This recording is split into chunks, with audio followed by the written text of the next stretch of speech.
अस्सलाम वालेकुम, मैं हूं अलीना फ़ारूक शेख। इस वक्त डावोस स्विट्ज़रलैंड में बड़ी गहमा गहमी है क्योंकि दुनिया के जो top politicians, leaders, academics, CEO सारे वहां पर मौजूद हैं और इस वक्त ये डिलिबरेट हो रहा है कि दुनिया का फ्यूचर क्या होगा, किस तरह बेहतर बनाया जा सकता है। और ये सब एक ऐसे वक्त में इकट्ठे हैं जहां आलमी सियासत में हम देख रहे हैं कि बड़ी तेज़ी है और बड़े बदलाव के इशारे भी नज़र आ रहे हैं। अब हम एक तरफ देख रहे हैं ट्रंप का अमेरिका, जो कि ताकत के इजहार और बल पर अपने इंटरेस्ट को, मफादात को हासिल करना चाहता है, और दूसरी तरफ हम देख रहे हैं कि यूरोप, बरतानिया, कनाडा, जो कि रिवायती तौर पर तो अमेरिका के हरीफ या उनके एलाइज हैं, लेकिन ग्रीनलैंड के मामले पर और जिस तरह अभी ट्रंप का अमेरिका रवैया जो दिखा रहा है अपना, या उनके साथ जो जिस तरह से उन पर पाबंदियां लगा रहा है या टैरिफ्स की वॉर है, उसमें कुछ उनको पसंद नहीं आ रहा अमेरिका का बदला बदला रवैया। तो इसके ऊपर ज़रा हिचकिचाहट भी है, थोड़ी रेजर्वेशंस भी जाहिर की जा रही हैं।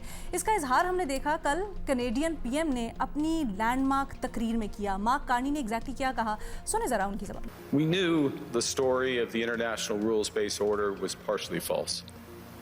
That the strongest would exempt themselves when convenient. That trade rules were enforced asymmetrically. And we knew that international law applied with varying rigor depending on the identity of the accused or the victim. This fiction was useful. And American hegemony in particular helped provide public goods, open sea lanes, a stable financial system, collective security, and support for frameworks for resolving disputes. So we placed the sign in the window. We participated in the rituals. And we largely avoided calling out the gaps between rhetoric and reality. This bargain no longer works. Let me be direct. We are in the midst of a rupture, not a transition. Over the past 2 decades, a series of crises in finance, health, energy, and geopolitics have laid bare the risks of extreme global integration. But more recently, great powers have begun using economic integration as weapons. Tariffs as leverage, financial infrastructure as coercion, supply chains as vulnerabilities to be exploited. You cannot live within the lie of mutual benefit through integration when integration becomes the source of your subordination. कहते हैं mark Carney के पुराना world order ख़त्म हो चुका है, दफन हो चुका है और अमेरिका इररेलेवेंट हो चुका है। अब हम एक नए वर्ल्ड ऑर्डर की तरफ जा रहे हैं, या हमने कदम उठाया है जहां हम तमाम लोगों से बात करेंगे, उनसे डील्स करेंगे उसूल की बुनियाद पर, लेकिन जो जो हमें ज्वाइन करना चाहता है वो आ जाए। अब दूसरी तरफ एंट्री होती है ट्रंप की, जो कि कल डावोस में आते हैं। पहले तो उन्होंने ग्रीनलैंड के मामले के ऊपर बड़ी माशी या अस्करी किसी भी ऑप्शन के ज़रिए उसको हासिल करने की धमकी दी, लेकिन जब ट्रंप ने खिताब के दौरान ग्रीनलैंड का मामला उठाया और उसका जिक्र किया तो उनकी टोन ज़रा मुख्तलिफ नज़र आई। सुने। We fought for Denmark. We weren't fighting for anyone else. We were fighting to save it for Denmark. Big, beautiful piece of ice. It's hard to call it land. It's a big piece of ice. But we saved Greenland and successfully prevented our enemies from gaining a foothold in our hemisphere. So we did it for ourselves also.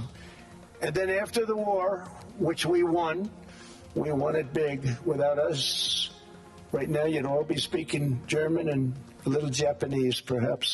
We probably won't get anything unless I decide to use excessive strength and force, where we would be, frankly, unstoppable. But I won't do that. Okay? Now everyone's saying, oh, good. That's probably the biggest statement I made, because people thought I would use force. I don't have to use force. I don't want to use force. I won't use force. इसके अलावा बाद में एक social media के ऊपर post भी जारी की जिसमें उन्होंने बताया कि नेटो के जो सेक्रेटरी जनरल हैं मार्क रूटे, उनके साथ बैठकर एक फ्रेमवर्क के ऊपर डिलिब्रेट किया गया और तकरीबन मामलात हतमी मराहिल में हैं, जहां पर एक ग्रीनलैंड और जो पूरा आर्कटिक रीजन है उससे रिलेटेड किसी डील के ऊपर बातचीत या मामलात आगे बढ़ रहे हैं। अब ये सारा का सारा मामला, एक तरफ हम देख रहे हैं यूरोप की पोजीशन जो कि कुछ गुस्से में भी नज़र आते हैं, उनको समझ भी नहीं आ रहा क्या हो रहा है। दूसरी तरफ ट्रंप जो कभी धमकी देते हैं, कभी टैरिफ्स की धमकी, कभी अस्करी तरीके से चीज़ें हासिल करने की धमकी, लेकिन फिर 2 कदम पीछे भी हट जाते हैं। ये सब कुछ चल क्या रहा है, इसको जब पर्सपेक्टिव में डालने की कोशिश करते हैं। और ग्रीनलैंड के मामले पर अमरीकी मौक़िफ़ और यूरोपीय रद्द-ए-अमल के दरमियान जो बढ़ता हुआ फ़र्क है, आलमी सियासत के लिए क्या निशानदेही करता है या क्या मुराद रखता है, ये अपने तज्ज़ियाकारों के सामने सवाल हम रखते हैं। मज़हर अब्बास साहब, शहजाद इकबाल साहब, इरशाद भट्टी साहब, मैमुल सरफराज साहिबा और खुसूसी तौर पर आदिल नजम साहब भी हमें ज्वाइन कर रहे हैं सवाल के लिए। आदिल साहब, सबसे पहले आपसे हम समझना चाहेंगे इसको, हमें बताइएगा वो ट्रंप जो कि एक दिन पहले तक बड़े गुस्से में थे, कह रहे थे कि हम किसी भी तरह से ग्रीनलैंड को हासिल करेंगे, हमारे लिए इंतहाई अहमियत का हामिल है, उनकी टोन कल क्यों बदली हुई नज़र आई? फिर जिस डील से मुतल्लिक उन्होंने एक ट्वीट की, उससे क्या मुराद ली जा सकती है? और यूरोपीय लीडरान जो कि बड़े गुस्से में नज़र आ रहे थे, मार्क कार्नी का एड्रेस तो बहुत ही अहमियत का हामिल, उसको फिर किस तनाजुर में देखा जाए इस सारे अमल के बाद? बहुत शुक्रिया। देखिए, डोनाल्ड ट्रंप की टोन शायद बदल सकती है और वो तकरीबन हर घंटे बाद बदल जाती है किसी भी मौजू पे, लेकिन उनका जो डायरेक्शन है अब उसमें कोई एम्बिग्विटी नहीं रही। कुछ आपको ऐसा नहीं है कह सकते कि जी हमें नहीं पता कहाँ जा रहे हैं वो। ग्रीनलैंड जो है वो एक तरह से एक फ्रेमिंग बन गई है, लेकिन असली मसला कुछ और है। और जो असल चीज हुई है डेवोस में, जैसे आपने भी जिक्र किया कि ये जो 70 साल पुरानी ट्रांस अटलांटिक रिलेशनशिप थी, जो सेकेंड वर्ल्ड वॉर, दूसरी जंग अज़ीम के बाद यूरोप और अमेरिका के बीच में थी, वो बेसिकली यूरोपियन ममालिक ने ऐलान कर दिया है कि जनाब अब हम नहीं मानते। ना मानने का मतलब ये नहीं है कि हम तुम आप पे बंदूकें तान देंगे और तुम्हें तोड़ देंगे या जंग शुरू कर देंगे, लेकिन इट इज क्लियर कि उन्होंने ट्रंप का जो मैसेज है सुन लिया, क्योंकि उससे पहले ट्रंप ने भी ऐलान कर दिया था कि यार ये नेटो में तो कुछ पड़ा नहीं है, ईयू तो हमारे टुकड़ों पे पलता है, नेटो तो हमारे अलावा कुछ है नहीं, तुमने हमारे लिए कुछ किया नहीं। ये सारी बातें उन्होंने कल भी की, लेकिन उससे पहले पूरे 1 साल से करते रहे। सो वो जो आपके पिछली, जिसको हम वर्ल्ड ऑर्डर कहते हैं, उसका जो सबसे स्टेबल पिलर रह गया था, वो बेसिकली क्रम्बल हो गया। ग्रीनलैंड के साथ क्या होता है या नहीं होता, एन मुमकिन है कि किसी किस्म की डील आ जाएगी। ट्रंप साहब ने जिंदगी में कभी कोई चीज हारी नहीं है अपने अंदाज से, तो वो जो भी डील होगी वो कह देंगे मेरे लिए बड़ी अच्छी। वो जो भी डील होगी, चाहे उसमें कोई तब्दीली ना हो, वही रहे। उनके पास पहले भी बेस है, बाद में भी बेस रहे। लेकिन द रियल न्यूज इज कि ये जो सिस्टम था, मेरे ख्याल में तो ये पहले ही टूट चुका था, आपकी मेरी बात भी हुई है इस पे, लेकिन अब बिल्कुल एलानिया तौर पे हो गया। ना सिर्फ कार्नी की तकरीर इंपॉर्टेंट है, उसके बाद 9 अदद इंडिविजुअल तकरीरें हुई हैं, और उन सारों को अगर आप देखें, कार्नी वाला इज द फोकल पॉइंट, सब एग्जैक्टली एक बात कर रहे हैं और तकरीबन लफ्ज भी एक इस्तेमाल कर रहे हैं। सो क्लियरली कोऑर्डिनेशन से कार्नी ने की, बेल्जियम के प्राइम मिनिस्टर ने की, उर्सुला जो हैं, जो प्रेसिडेंट है ईयू की, उसने तो लफ्ज इस्तेमाल किया हमें इंडिपेंडेंस चाहिए। सो इसका अगेन ये मतलब नहीं है कि कल जो है आपको बंदूकें तनी हुई नजर आएंगी, लेकिन जो वर्ल्ड ऑर्डर दूसरी जंग अज़ीम के बाद बना था, अब बेसिकली ये नहीं है सिर्फ लंगड़ा लूला है, बेसिकली दैट हैज डिसइंटीग्रेटेड। क्या आता है ये किसी को नहीं पता। क्या वो उनके पीस बोर्ड से आता है, क्या यूरोपियन यूनियन के मुस्तहकम होने से आता है, क्या चीन की राइस से आता है। हर प्लेयर, हर जो इसमें एक्टर है, वो अब भाग रहा है, इंक्लूडिंग पाकिस्तान, कि इससे बात करे, उससे बात करे, फिगर आउट के where things are going and place yourself best for that. Sir, बड़ा इंटरेस्टिंग है पाकिस्तान के तनाजुर में जो आपने बात की, इसके ऊपर तो आगे जाके बात करती हूँ, पर थोड़ा सा ये बताइएगा, ये जब आप कह रहे हैं कि हर कोई अभी देख रहा है कि आगे क्या आता है, अभी कुछ दिनों पहले जब हमारी बात हो रही थी तो आपने इस ख्याल का इजहार किया कि अब यूनिपोलर वर्ल्ड है, अमेरिका ज़्यादा ताकत से उभरेगा, लेकिन कल यूरोप के लीडरान का जो इजहार है, जिस तरह गम गुस्से से वो बोले, फिर चीन की तरफ कनाडा की इंक्लिनेशन और बाकी यूरोप भी उन्हीं को ज़ाहिरी बातें फॉलो करेगा। क्या आप समझ रहे हैं कि अब एक और तरफ हम जा रहे हैं, एक न्यू वर्ल्ड ऑर्डर है, और क्या ये हो भी सकता है अमेरिका के बगैर या नहीं हो सकता? देखिए, हो तो कुछ भी सकता है, और किस तरह होगा ये, मैं आई डू नॉट थिंक कि मैंने कहा होगा कि यूनिपोलर, क्योंकि कुछ सालों से माय व्यू हैज बीन कि दुनिया यूनिपोलर नहीं है और ना ही मल्टीपोलर बनने जा रही है। अब ये स्फेयर्स ऑफ इन्फ्लुएंस की गेम है, टेक्निकल सी टर्म है, लेकिन पोल जो थे ना, वो कोल्ड वॉर में थे कि 2 पोल होंगे, उस पर दुनिया घूमेगी। फिर जब एक हट गया तो हमने कहा जी एक पोल होगा, उस पर वो दुनिया को घुमाएगा, और कुछ अरसे वो रहा। अब वो जो पोल है वो गिर गया, और ये कल की बात नहीं है, ये पिछले 1.5 साल की बात है। मेरे ख्याल में ट्रंप का जो आपको ट्रायम्फलिज्म नजर आता है वो इसीलिए आता है कि वो कोशिश कर रहे हैं रीअसर्ट करने की, वो कोशिश कर रहे हैं एक बार फिर से उसको इस्टेब्लिश करने की कि मैं ही पावरफुल हूं। इसका ये मतलब नहीं है वो पावरफुल नहीं है, दुनिया की सबसे बड़ी फौजी ताकत उनके पास है, दुनिया की सबसे बड़ी अभी भी माशी ताकत उनके पास है, लेकिन वो जो यूनिपोलर होता है ना कि एक चौधरी है उसने जो कह दिया करे होगा।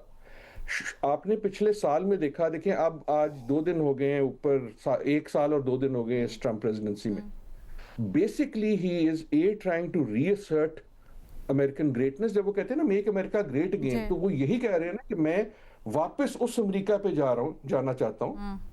एंड बेसिकली दुनिया मुरव्वत करे या ना करे, शुरू में देखती है कि अच्छा यार इसके पास बहुत कुव्वत है तो चलो बात मान लेते हैं, थोड़ी सी खुशामद कर लेते हैं, मुस्कुरा के दूसरी तरफ देख लेते हैं, ये हमारी अगर तस्हीक भी करता है, मेरे कपड़ों का मजाक उड़ाता है, मेरी लैंग्वेज का, जिस तरह उन्होंने German language German speaking area में बैठ के कहा सब जर्मन बोल रहे होते तुम लोग अभी। में जर्मन ही बोली जाती है, राइट। पहले लोगों ने ये कहा, दुनिया ने, पहले नहीं, कुछ अभी भी ये कोशिश कर रहे हैं कि अच्छा ठीक है यार वील डील विद इट, लेकिन अब ये जाहिर हो गया हर एक को कि ये लॉन्ग टर्म नहीं चलेगा। So something new will come, उसमें अमेरिका भी रिसर्जेंट हो सकता है, आई एम नॉट सेइंग कि कोई हमें पता है, लेकिन अब जो है everyone is trying to figure out कि नई जो डिस्पेंसेशन जो भी बनेगी, कुछ ना कुछ तो जरूर बननी होगी। ये जो है सिस्टम ये रह नहीं सकता, ये लॉजिक नहीं रह सकता। मैं मॉरली बात नहीं कर रहा, दुनिया में अगर एक ही पावर इतना ज्यादा असर्ट करे तो उसको कीमत इतनी देनी पड़ेगी कि वो खुद ही गिर जाएगी, ठीक है, राइट। सो पावर तो तब असर्ट होती है ना कि मुझे ना कहना पड़े कि मेरी बात मानो और आप मानना शुरू कर दें। लेकिन अगर हर बात मनवाने से पहले आपको मेरे सदर को अगवा करना पड़े या आपको मेरे पास बॉम्ब फेंकना पड़े, तो एट सम पॉइंट लिमिट या माशी बॉम्ब फेंकना पड़े, और अगवा की, क्योंकि वो टैरिफ्स के मामले के ऊपर वो माशी बॉम्ब ही था। फ्रांसीसी सदर ने बड़ा रिएक्ट किया और उन्होंने बुलिंग का इसको अमेरिका की तरफ से। इसके ऊपर मजीद बात करते हैं, लेकिन पहले महमल को शामिल गुफ्तगू करते हैं। महमल, आप बताइएगा आपकी क्या राय है, जो सारा कुछ इस वक्त हमें हलचल नज़र आ रही है और बड़ी लाउडली नज़र आने शुरू हो गई है, अब ये किस तरह बैठती हुई आपको मालूम होती है? देखिए रीना, वेस्ट के अंदर हम हमेशा ये देखते थे, जब हम वेस्टर्न ममालिक की बात भी करते थे, कि अमेरिका और यूरोप जो है वो हमें एक साथ ही हर चीज़ के ऊपर ऑलमोस्ट नज़र आते थे। उनकी फॉरेन पॉलिसी हो और जो भी इस तरह की डिसीजन लेनी हो, जंगें हों, बाकी चीज़ें हों, वो एक ही सेम पेज के ऊपर नज़र आते थे। ये जो स्प्लिट है ये एक वेस्टर्न अलायंस के दरमियान हुआ है, और वो हुआ तो एक्चुअली न्यू वर्ल्ड ऑर्डर और जो ओल्ड वर्ल्ड ऑर्डर है उसकी कश्मकश के अंदर जो है हुआ है।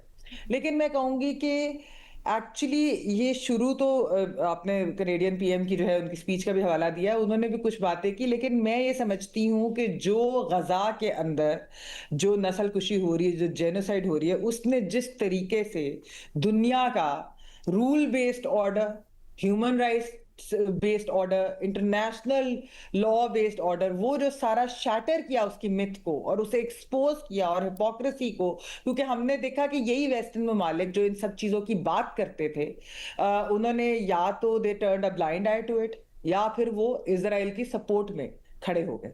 तो ये जो चीज है उसने इस चीज को एक शेक करना शुरू किया। फिर डोनाल्ड ट्रंप के आने के बाद जो है वो सिचुएशन मजीद जो है वो बदल गई, और इस वक्त जो हम देख रहे हैं वो तजब्जुब है कि एक जहां पर पोस्ट वर्ल्ड वॉर ऑर्डर, जिसकी बात अभी आदिल भी कर रहे थे, यूएन के तहत जो है एक मातहत जो है वर्ल्ड ऑर्डर, एक वो है।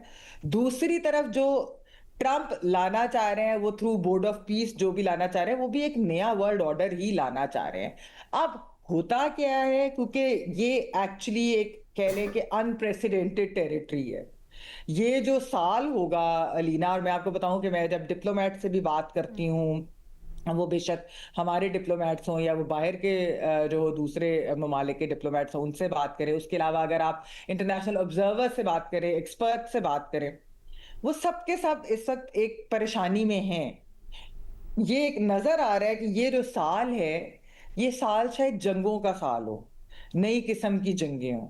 और जो है अब वो कितनी लंबी होती हैं नहीं होती हैं, फिर उसके कॉन्सिक्वेंसेस जो दुनिया के ऊपर होंगे वो हम इस साल भी देखेंगे, अगले साल भी देखेंगे। और उसके बाद जो है मेरे ख्याल में जो न्यू वर्ल्ड ऑर्डर होगा ना तय, यानी कि किस साइड पे बैठना है, वो तय होते होते चंद साल लगेंगे। लेकिन मैं कहूंगी कि एक्चुअली ना सिर्फ अनप्रेसिडेंटेड है लेकिन परेशान कुन है, और खास तौर पे हमारे जैसे पाकिस्तान जैसे ममालिक के लिए भी बड़ा परेशान कुन है कि हमने किस तरीके से जो है एक बैलेंस भी रखना है, हमने किस तरीके से अपने आप को प्रोटेक्ट भी करना है। क्योंकि अब ये दुनिया ऐसी बन गई है लीना कि आप देखिए कि जाकर अगर वेनेजुएला में जिस तरह का अटैक किया जाता है, वहां से उनको किडनैप, जिस तरह उनके लीडर को अगर इस तरह से कर लिया जाता है, ये ऐसी चीजें नहीं हमने देखी थी पहले।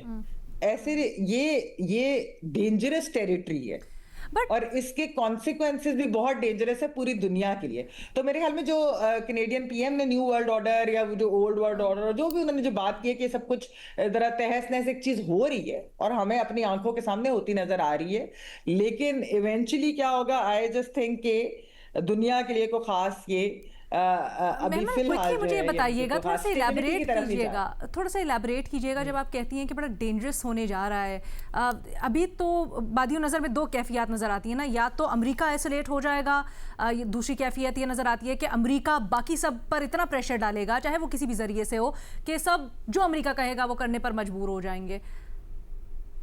देखिए लीना, फिलहाल तो हमने ये देखा है कि अमेरिका जो है, क्योंकि obviously it's the most powerful country in the world right now, ठीक है, उसको अभी एज सच कोई चैलेंज नहीं है। मतलब अगर नेटो की रिलायंस भी, सिक्योरिटी रिलायंस यानी यूरोपियन ममालिक की भी सिक्योरिटी रिलायंस अमेरिका पे थी ना, और उनके ऊपर भी एक फाइनेंशियल भी उसका फिर आता है कि जब उनको खुद से अपने डिफेंस का वो करना पड़ेगा तो उसका एक इम्पैक्ट आता है, उनको वो पैसे निकालने पड़ेंगे, हो सकता है अपने सोशल सिक्योरिटी से निकालने पड़े और किसी चीज से, तो उनके उधर भी एक राइट विंग को भी राइज मिलता है, बहुत सारी चीजें होती हैं। फिर अमेरिका को आइसोलेट होने में इतना ये कोई आसान नहीं है, क्योंकि जाहिर बात है डॉलर की भी अहमियत है, अमेरिका की ग्लोबल पावर की, उनकी मिलिट्री पावर की बहुत ज्यादा अहमियत है।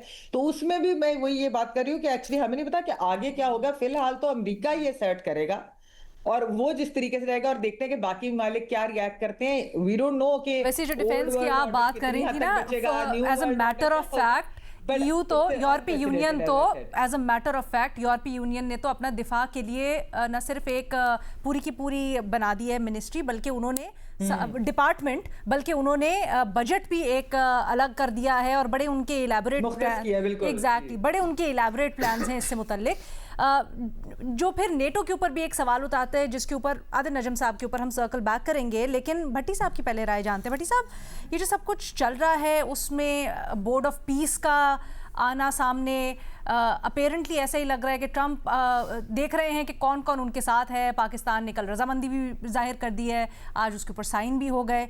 आप इस सारी चीज़ को किस तरह से देख रहे हैं, खासकर पाकिस्तान के तनाजुर में? मैडम शेख, आसान और सादा लफ्ज़ों में न्यू वर्ल्ड ऑर्डर आ चुका है, ट्रंप वर्ल्ड ऑर्डर। अच्छा, ये ट्रंप की दुनिया है, इसमें ट्रंप कानून चलेगा, और जब तक ट्रंप साहब मौजूद हैं, नेटो, यूरोप, अक़वाम मुत्तहिदा, सलामती कौंसिल, चीन, रूस, आलमी कवानीन, सब निसाबी किताबी बातें हैं।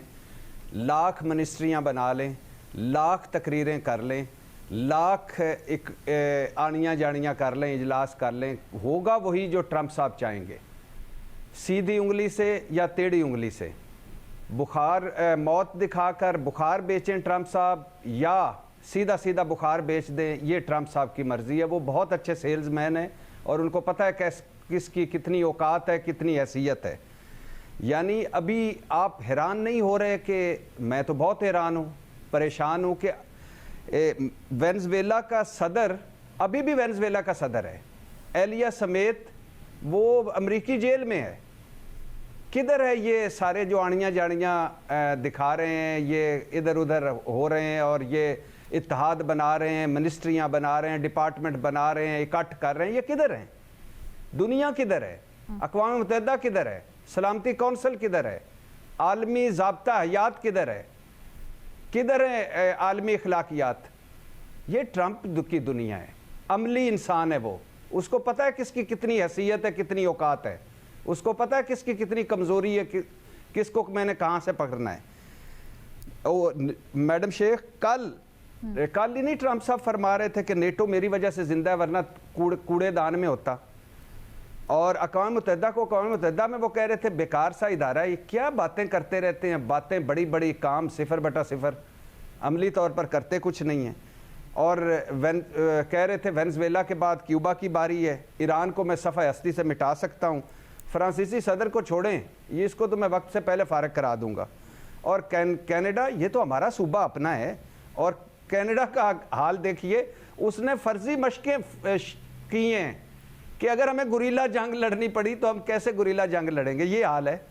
और अब तो ट्रंप साहब कह रहे हैं कि जब अमन का नोबेल इनाम ही नहीं मिला तो अब अमन कायम करने के लिए ना मैं पाबंद नहीं हूँ, और ना अब उसकी चाह है, ना परवाह अमन के नोबेल इनाम की। मैडम शेख, एक तरह से अक़वाम मुत्तहिदा के बराबर का इदारा बना दिया है। ये तब तक रहेगा जब तक ट्रंप साहब हैं, जिसमें उनके दामाद भी हैं, मार्को रूबियो भी हैं, आलमी बोर्ड ऑफ पीस, और ये जो यही चलेगा, इसी से सारे मसले हल होंगे। और देखिएगा कुछ अरसे बाद सारे 1-1 अरब डॉलर उसमें बल्कि ज़्यादा जमा करवा रहे होंगे। अभी तक मैं रिपोर्ट पढ़ रहा था 4 खरब तो ट्रंप साहब खुद भी कमा चुके हैं। कल तक ट्रंप साहब कह रहे थे ग्रीनलैंड लेना है, ये हमारा है, इसके बगैर कोई चारा नहीं है। अब वो फरमा रहे हैं, एक उन्होंने आकर ऐसे ही, उन्होंने देखा होगा बेचारे परेशान बैठे होंगे यूरोप वाले, रास्ते में आते हुए कोई अचानक ख्याल आ गया होगा, तरस आ गया होगा, तो उन्होंने कहा मेरे दोस्तों ये खूबसूरत सा बर्फ़ का टुकड़ा मुझे दे दो, मेरी खिदमत देखो इस दुनिया में, तो ये दे दो, और अगर दोगे तो फिर भी भला, नहीं दोगे तो याद तो मैं रखूँगा। और जिसको ट्रंप साहब ने याद रखा उसका, ये देखें ना, हमारी पाक भारत जंग 80 मरतबा कह चुके हैं, याद है ना उनको। इसी तरह अगर उन्होंने किसी को याद रख लिया तो बस फिर कमाल है। तो मैडम शेख, ट्रंप साहब ने कह दिया है कि मुझे पता है कि ताकत के इस्तेमाल के बगैर कुछ नहीं मिलेगा। ये ज़रूर कहा है कि मैं ताकत का इस्तेमाल नहीं करूँगा, लेकिन मुझे आज तक कोई एक बंदा बता दे जो ये गारंटी दे दे कि जो ट्रंप साहब कहते हैं वो कर देंगे, जो नहीं कहते वो नहीं करेंगे, जो कहते हैं वो करेंगे। वो खब्बी दिखाकर सज्जी मारते हैं, पहले दिमाग की दही बना देते हैं, लोग हैरान रह जाते हैं। तो मैडम शेख, आखिरी बात कि आज ये टैरिफ धमाकों, वेनेजुएला जारी है, गजा नस्ल कुशी, ईरान इसराइल जंग, जोलानी साहब जो कल तक उनके दहशतगर्द थे, आज उन्होंने उसको शाम का सदर बना दिया है। तो इसके बाद जी सर, कोई दुनिया नहीं है, ये ट्रंप ऑर्डर है, ये ट्रंप की दुनिया है। और एक जुमला मैडम शेख, और इसमें ट्रंप साहब का कानून चलेगा जब तक ट्रंप साहब मौजूद हैं। और एक गैर महसूस तरीके से मुझे ऐसा लग रहा है, अल्लाह ना करे कि ऐसा हो, दुनिया तीसरी आलमी जंग की तरफ बढ़ रही है। और ये कितना दूर है जंग, कितनी करीब है, कितना हम ट्रंप साहब ने पूरी दुनिया को एक बारूद के ढेर पर लाकर खड़ा कर दिया है, लेकिन चलेगा कानून ट्रंप साहब। इंटरनेशनल एक्सपर्ट्स इसके ऊपर क्या कहते हैं, क्या डिप्लोमेटिक चैटर चल रही है? वैसे अब डिप्लोमेसी की अहमियत भी रही है इसमें या नहीं रही है, इस सब के ऊपर हम गौर करेंगे। एक छोटी सी ब्रेक लेते हैं, उसके बाद वापस आते हैं। Welcome back. हम बात कर रहे हैं इस वक्त डावोस में। हमें कल बड़े हैरत अंगेज़ मनाजिर भी कुछ देखने को मिले, लेकिन उसके बाद जो डेवलपमेंट्स हुई, यूरोपीय लीडरान, कनाडा, बरतानिया और ट्रंप की बदली हुई टोन, ये सब कुछ क्या सिग्निफाई करता है दुनिया के लिए? शहजाद साहब, आपका तज्जिया तबसरा हम जानना चाहते हैं आपकी क्या राय है? क्या जैसे ब्रेक से पहले भट्टी साहब कह रहे थे कि अब ट्रंप की दुनिया है, जो वो कहेंगे चलेगा, या फिर वो गमो गुस्सा जो हमें दूसरे मगरिब के लीडरान में नजर आ रहा है, वो अमली तौर पर कुछ कर भी सकते हैं? देखिए अलीना, इसमें तो कोई शक की बात नहीं कि जो रूल्स बेस्ड ऑर्डर था, ग्लोबलाइजेशन का एरा था, वो अब तब्दील हो रहा है, वो खत्म हो रहा है। और ये ऐसा नहीं कि अभी हुआ है, मुझे लगता है पिछले कुछ अरसे से इसकी कुछ अलामात हमें नजर आ रहे थे। मिसाल के तौर पे आप देखें कि एक राइट विंग का आपको राइज नजर आ रहा था, not only in our neighbourhood but in European countries as well. और उसमें एक चीज जो है वो बहुत ज्यादा कॉमन थी इन सब में, इमिग्रेशन लॉज। मैं अभी लास्ट ईयर भी जब था ईयू में, इस पर बड़ी बात की उन्होंने कि जो इमिग्रेशन एक लॉज थे या एक जो रिवायत थी उसको तब्दील किया जाए। उसमें तमाम ये सख्तियां भी कर रही थी, लोकल प्रेशर भी उन पर बहुत ज्यादा था कि किसको आने देना है, किसको नहीं देना है, लोगों को निकालना है। तो उससे नजर आ रहा था कि एक ऑर्डर जो है वो तब्दील हो रहा है। अब हुआ यह है कि जब ट्रंप साहब आए हैं, जो कि जैसे मैंने कल भी कहा कि प्रेसिडेंट नहीं है, एक रोग पर्सन की तरह वो ऑपरेट करते हैं, तो उसकी वजह से दुनिया भर में एक खलबली मच गई है, क्योंकि इमिग्रेशन पे तो पहले ही शायद बहुत सारे ममालिक काम कर रहे थे, लेकिन इन्होंने जो ट्रेड के एक लॉज कह लें आप, या ट्रेड एक जो था उसको भी तब्दील कर दिया आखिर उन्होंने कहा कि मैंने अगर डील करना है, किसी से बार्गेन करना है, तो फिर मैंने उनके ऊपर टैरिफ हथियार के तौर पे इस्तेमाल करना शुरू कर दिया ट्रेड को। जी, उनको एक हथियार के तौर पे वो इस्तेमाल कर रहे हैं। और आप देखें आज तक वो जारी है, ग्रीनलैंड के मसले पे भी जारी है, इंडिया के साथ भी उन्होंने यही किया, चाइना के साथ भी यही हरकत कर रहे हैं वो। तो उन्होंने आके जो है ना पूरा जो वर्ल्ड ऑर्डर जो था उसको टोटली डिस्टर्ब कर दिया है, और अब इसमें कोई शक की बात नहीं कि हम एक नए ऑर्डर की तरफ जाएंगे। मैं असल में इस इशू पे बात करना चाह रहा हूं कि जो कैनेडियन प्राइम मिनिस्टर ने कल बात की, या जो दीगर लोगों ने बात की, वो अब क्यों कॉल आउट कर रहे हैं इसको? वो इसलिए कॉल आउट कर रहे हैं क्योंकि पहले वो इस पावर को मिलकर एंजॉय कर रहे थे। यूरोपियन नेशंस जो है वो इत्तेहादी थे अमेरिका के, कुछ लैटिन अमेरिकन कंट्रीज हैं वो भी मजबूरी के तौर पे कुछ इत्तेहादी थे उनके। अब ट्रंप कहते हैं कि मेरा इत्तेहादी हो, मेरा हरीफ हो, इट डज नॉट मैटर, मुझे जो चाहिए मैं लूंगा बाय हुक और बाय क्रुक। अगर मिलिटरीली मैं ले सकता हूं तो ठीक है, कोई डील के जरिए ले सकता हूं तो ठीक है। तो अब आपने सुना है कि इस तरह की बातें आ रही है कि देखिए ये जो रूल्स बेस्ड ऑर्डर था ये तो पार्टली फॉल्स था, और इससे हमने तो बड़ा फायदा उठाया, लेकिन ऑब्वियसली जो छोटी कंट्रीज हैं, जो लेस पावरफुल कंट्रीज हैं, उनको बड़ा नुकसान हुआ है। ये सारी कंट्रीज कहां थी जब इराक में ये वॉर हुई, वेपन ऑफ मास डिस्ट्रक्शन के नाम पे आपने लाखों लोगों को वहां पे कत्ल कर दिया? किसने सपोर्ट नहीं किया? नेटो पूरा साथ था। यूके प्राइम मिनिस्टर बाद में आके कहते हैं कि नहीं हमसे तो गलती हो गई और हमें वहां पे नहीं जाना चाहिए था, we didn't find weapon of mass destruction. Iran पे आपने सैंक्शंस लगाए हुए एक अरसे से कि वो अपना न्यूक्लियर वेपन बनाना चाहते हैं, और उस पे हम ये बिल्कुल इजाजत नहीं होगी इस बात की। लेकिन इसराइल जिसके पास हम सबको पता है कि न्यूक्लियर है, किसी ने आज तक कॉल आउट किया कि आप आगे बताएं तो सही भाई कितने वॉर हेड्स हैं, क्या आप अपने आप को डिक्लेयर तो करें you are a nuclear state. वो कहते हैं मैं नहीं करूंगा। तो ये वर्ल्ड ऑर्डर उस वक्त कहां था? वो ताकतवर थे, सब साथ थे, वो एंजॉय कर रहे थे, कोई फर्क नहीं पड़ा था उनको। आप अफगानिस्तान में चले गए, आपने मिडिल ईस्ट में एक मुल्क के बाद दूसरे मुल्क में रिजीम चेंज किए, आप सब इसका हिस्सा थे। वेनेजुला में अभी बात हो रही थी कि प्रेसिडेंट को अगवा करके आप अपने मुल्क में ले गए। यूरोपियन कंट्रीज के क्या बयान आता है सामने? उन्होंने कहा हम गौर कर रहे हैं, हम सिचुएशन को देख रहे हैं, नो वन कंडेम्ड। लेकिन आग जब आके अपने घर पे लगी है, ग्रीनलैंड में लगी है, कि पता नहीं कोई जंग कर दें, कोई डेनमार्क से क्या सौदा करें, किस तरीके से वो उस पर कब्जा कर लें, लीगल ऑक्यूपेशन करें, तो आपको मसला हुआ है। आप सिर्फ ये अफ्रीका की मिसाल उठा के देख लें, कॉलोनाइजेशन तो खत्म हो गई वहां पे, लेकिन आज भी फ्रेंच खास तौर पे वहां पे कई ममालिक में कंट्रोल करते हैं रिसोर्सेज को, मिनरल्स को एक्सट्रैक्ट करते हैं, वहां से एक्सप्लॉइट करते हैं लोगों को। तब तो यूरोप जो है वो चुप रहता है। और कल जब मैं ये नुकता उठा रहा था तो आपने बताया ना कि मैक्रोन साहब का जो प्राइवेट मैसेज था वो लीक हो गया। वो क्या मैसेज था कि आपने सीरिया में जो करना है करें, we are with you, Iran में जो करना है करें, we are with you. Leak नहीं हुआ, ट्रंप ने खुद जारी किया। ग्रीनलैंड एंड डेनमार्क डिफरेंटली, उस पर कुछ डिफरेंट करें ना, कोई सोल्यूशन निकालते हैं उस पर। यानी दुनिया को आप बर्बाद कर दें, आपने दुनिया का कोई कोना नहीं छोड़ा जहां पे आपने मिलकर बर्बादी की है। When the fire has come to your house, आप कहते हैं कि नहीं this rules based order was partly false, it was partly false because of you people, you were supporting it in each and everything. आज आपको ये एहसास हुआ है, तो वो जो बात कर रहे हैं उससे तो कोई डिनाई नहीं किया जा सकता, वो बात बिल्कुल ठीक कर रहे हैं, वो बात फैक्चुअल है। बट ये तमाम मुल्क उसमें एक्सप्लॉइट कर रहे थे। आप पाकिस्तान के ऊपर, जब पाकिस्तान आईएमएफ से कर्जा लेने जाता है, आप कहते हैं कि नहीं दिखाओ पहले चाइना से कितना कर्जा लिया है, चाइना से आपके क्या ताल्लुकात रहेंगे। आज यही यूरोपियन कंट्रीज कहती हैं कि नहीं हमें चाइना से अपने ताल्लुकात बढ़ाने, क्योंकि अमेरिका उनसे दूर होता जा रहा है।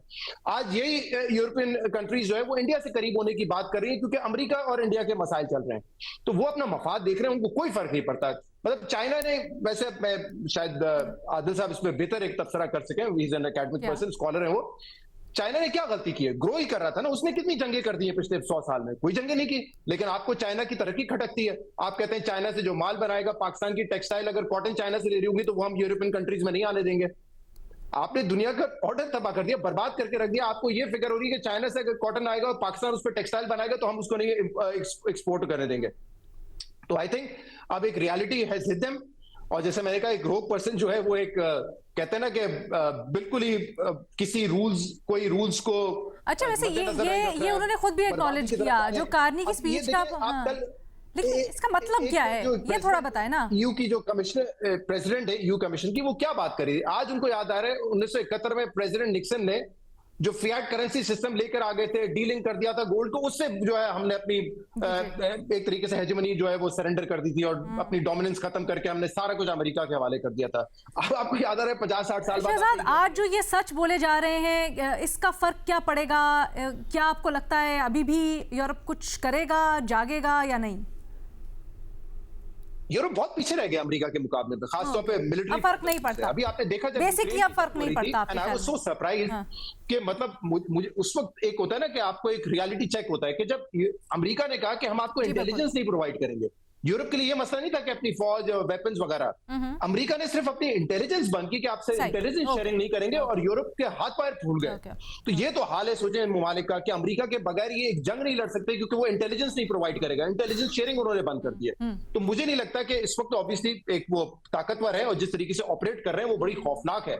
और इसीलिए कल भी जब हम बात कर रहे थे कि बोर्ड ऑफ पीस में पाकिस्तान जैसे मुल्क के पास क्या चॉइस है, हमने तो ये फैसला किया हुआ है कि हमने ट्रंप साहब को खुश रखना है, उनकी फैमिली को खुश रखना है, उनके सामने हमने चूचा नहीं करेंगे। Exactly. जो भी अच्छा, ये जो आपने सब कुछ उठाया ना, मैं एग्जैक्टली इसी के ऊपर सवाल मज़े साहब की तरफ लेके जाना चाहती हूँ। मज़े साहब, अगर ये सब कुछ हो रहा था, हम भी सब देख रहे थे, बोलते भी थे, आज लीडर्स ने एक्सेप्ट कर ली है वो सब कुछ जो चल रहा था, उसको कहते हैं हमें अपनी सच्चाई एक्सेप्ट करनी पड़ेगी। लेकिन ये एक्सेप्टेंस क्या मुराद रखती है दुनिया के लिए आपके ख्याल में? देखिए, हमेशा से अमेरिकन ऑर्डर रहा है, ख़ासतौर पे सोवियत यूनियन के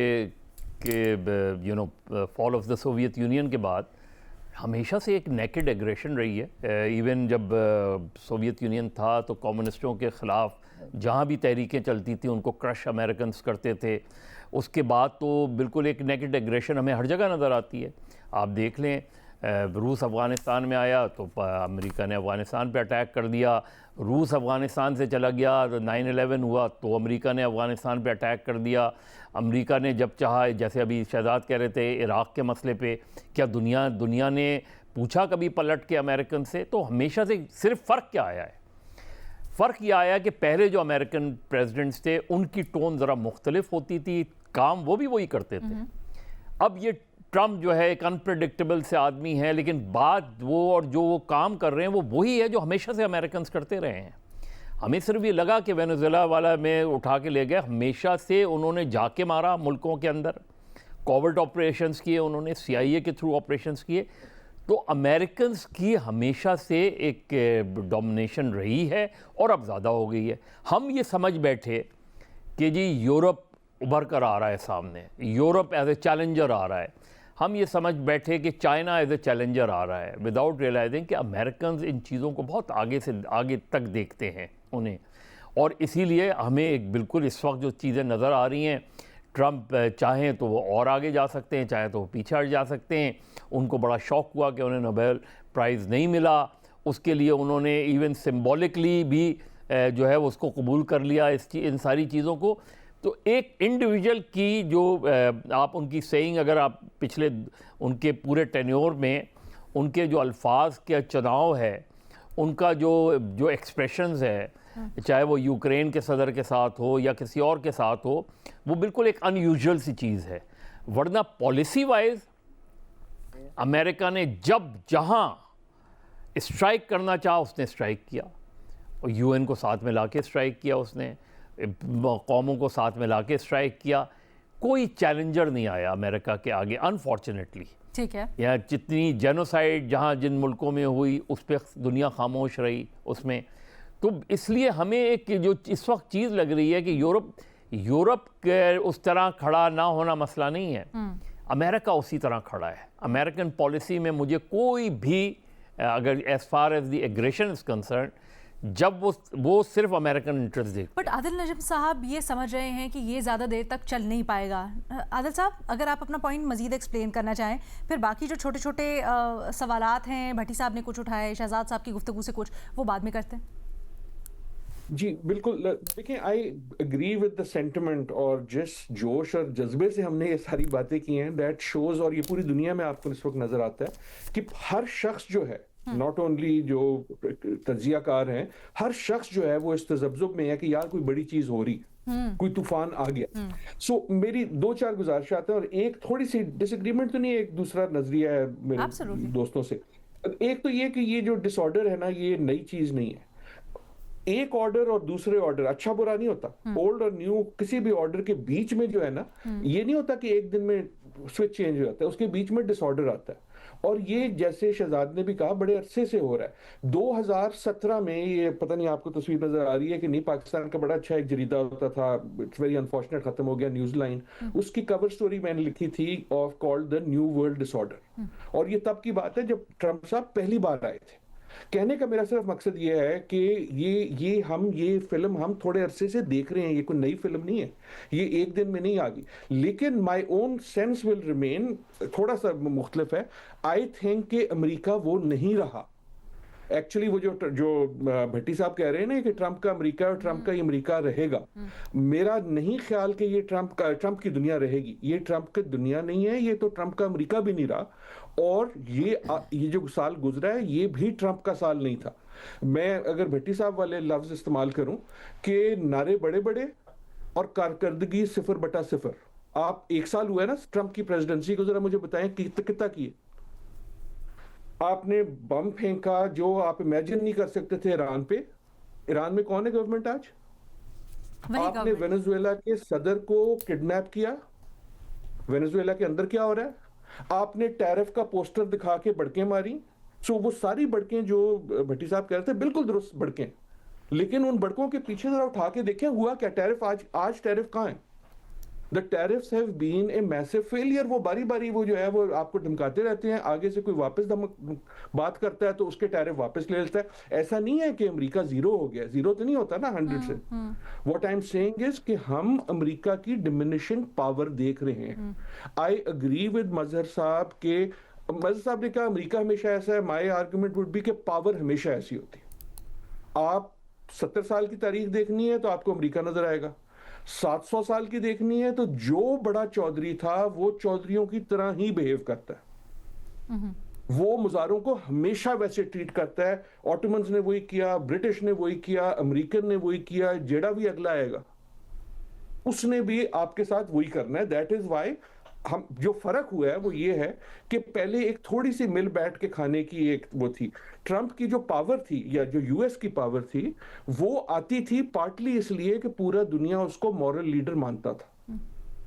आप यूरोप देखो ना, अगर आप 1 to 1 कोई दंगल हो तो फिर तो ठीक है कि 2 पहलवान लड़ने, लेकिन अमेरिका की पावर कहां से आती थी? अमेरिका की पावर ऐसी थी कि वो नजर उठाता था, यूरोपियन जो है रात में फौज भेज देते सर बिल्कुल सर तस्लीम वो इधर से बोलता था, यूएन वहां चला जाता था। What we are seeing is the crumbling. एक जुमले की इजाजत, the reason this is important is कि अगर मेरा तज्जिया सही है कि what we are seeing is कि पावर स्ट्रक्चर क्रम्बल हो रहा है, तो डू नॉट अज्यूम कि ट्रंप साहब हमेशा रहेंगे। इस वक्त अगर दुनिया में जंगें हो रही हैं उसमें से सबसे अहम जंग जिस पे नजर रखनी चाहिए इज इनसाइड यूएसए। अमेरिका के अंदर एक खाना जंगी की हालत है। जिस ईरान में मुजाहरे, उससे बड़े मुजाहरे अमेरिका के अंदर थे मिनेसोटा पे इमिग्रेशन की वो जो आइस की एक्टिविटी थी। सो यस ट्रंप, एक जुमले की और इजाजत है, मैंने दूसरी बार मांग रहा हूं, ट्रंप भाई जो है ना वो थोड़े से डकी भाई की तरह है। अच्छा, और वो इस तरह के वो अपनी सारी जिंदगी जो है ना वो सोशल मीडिया पे गुजारते हैं तो सारी अटेंशन उन पे रहती है।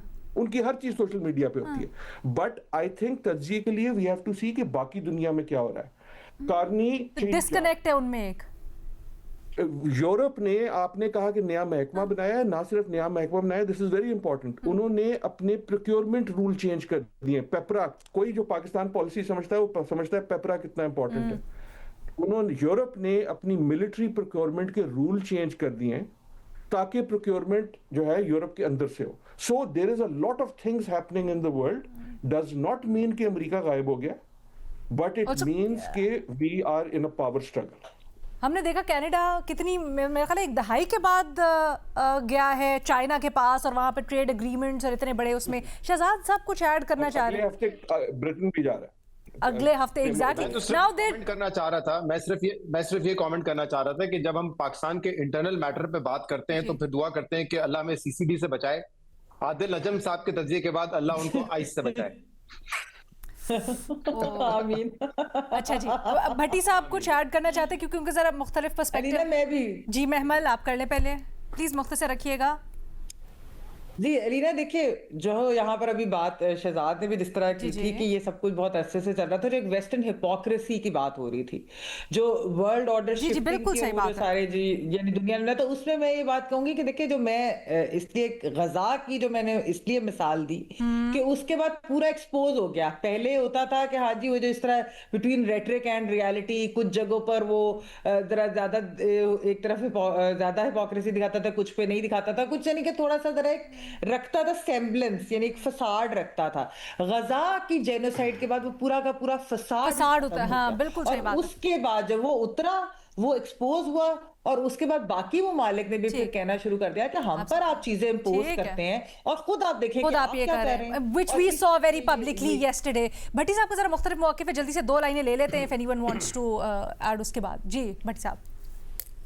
मैडम शेख जब दूसरी जंग अजीम थी, अरूज पर थी, तो उस वक़्त भी बहुत सारे लॉजिकल लोग, अक्लमंद लोग, आदिल नजम जैसे साहब जैसे लोग बहुत सारी खूबसूरत गुफ्तगुएँ कर रहे थे, और बहुत सारे हमारे जैसे भी थे जो कहते, दुश्मन को कहते थे जा तेरी तोपां कीड़े पैन।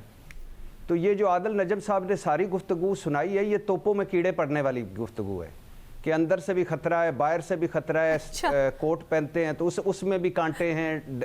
मेरे भाई, डक्की भाई और ट्रम्प भाई में बड़ा फ़र्क है। ट्रम्प भाई, डक्की भाई और ट्रम्प भाई ये दोनों सोशल मीडिया के लोग हैं, ठीक है, लेकिन डक्की भाई इब्तदा है, ट्रम्प साहब इंतहा है। और ये जो आप सारी लॉजिकल गुफ्तगू कर रहे हैं, यही तो दुख है। दुनिया का हर लॉजिक, हर अक्ल की बात, हर अहम चीज़, हर 2/2 = 2 = 4, ये सारे फारग कर दिया ट्रम्प साहब ने। ट्रम्प साहब जो उनकी सर वो इसी बुनियाद पर कह रहे हैं कि ट्रम्प साहब उनको, और इसी बुनियाद पर वो अमेरिका और ट्रम्प साहब को ज्यादा टिकते हुए नहीं देखते। वजूहात आप दोनों की मिलती जुलती है।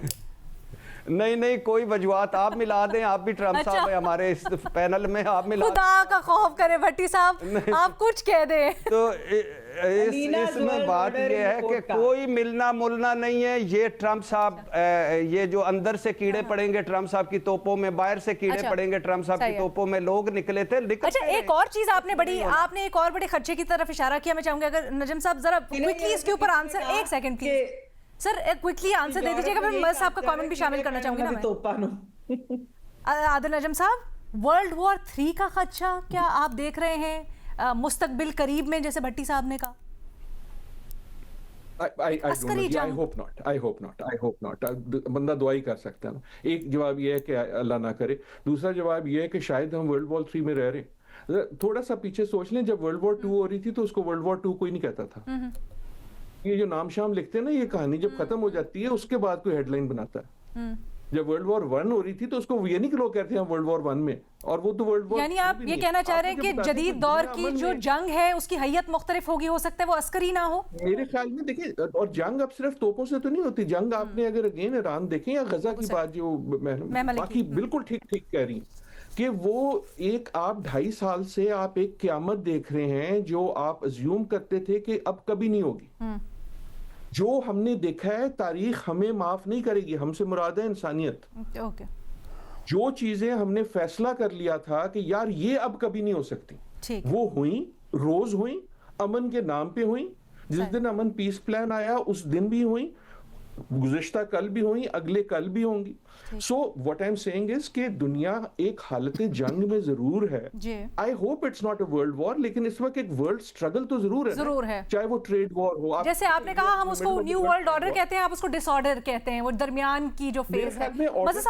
में डिसऑर्डर आता है। ऑर्डर कोई अच्छी चीज भी नहीं होती। ऑर्डर सिर्फ ये होता है कि आपको पता लग जाता है कौन सा चौधरी जड़ाना, अच्छा, उसको आपने किस तरह खुश रखना है। इस वक्त जब बहुत सारे चौधरी फिर रहे हो, देखें ये स्ट्रेटेजिक वाली मैं बात कर रहा हूं। अगर एक दुनिया का समझने का तरीका ये है कि यार ट्रम्प जीत गया और सारे अंडे ट्रम्प की बास्केट में डाल दो।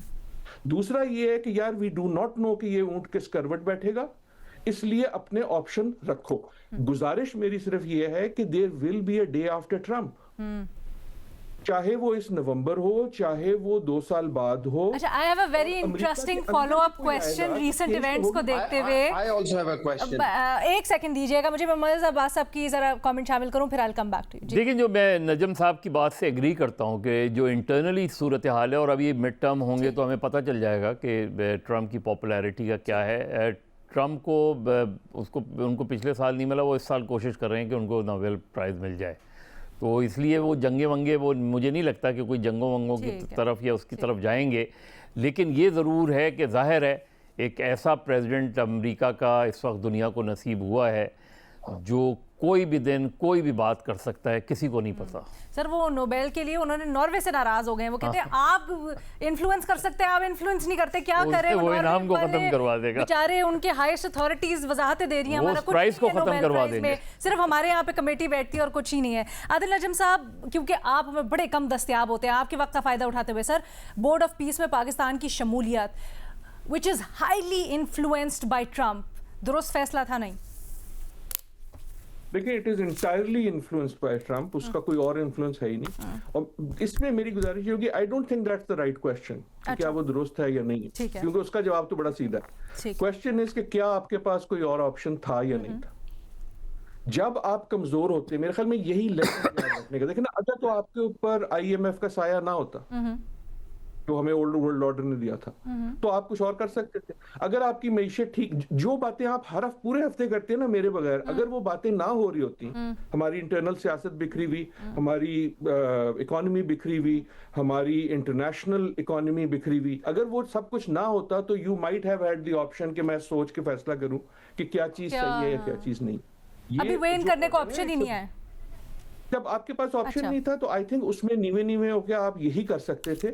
आई डू थिंक कि हमारे पास ये कुछ चीजें हमने बड़ी अच्छी की हैं। फॉर एग्जांपल, आई थिंक ये अच्छा फैसला था कि आपने बजाय अकेले ऐलान करने के 5-6 दूसरे मुसलमान ममालिक के साथ ऐलान किया और एक तरह से ये कहा कि जनाब हम गजा की वजह से आ रहे हैं, तो आपको थोड़ी सी शील्ड मिल गई। कोई ज्यादा शील्ड नहीं है, लेकिन थोड़ी सी आपको एक शील्ड मिल जाती है। आई थिंक हम अभी भी बयानात से, फॉर एग्जांपल गजा के मामले को बारी बारी उठा के यूनाइटेड नेशन को की हक में बात करके वहां ठीक है, वी कैन एटलीस्ट प्ले, जो हमारी थोड़ी सी महदूद कैपेबिलिटी है उसमें हम यही प्ले कर सकते थे।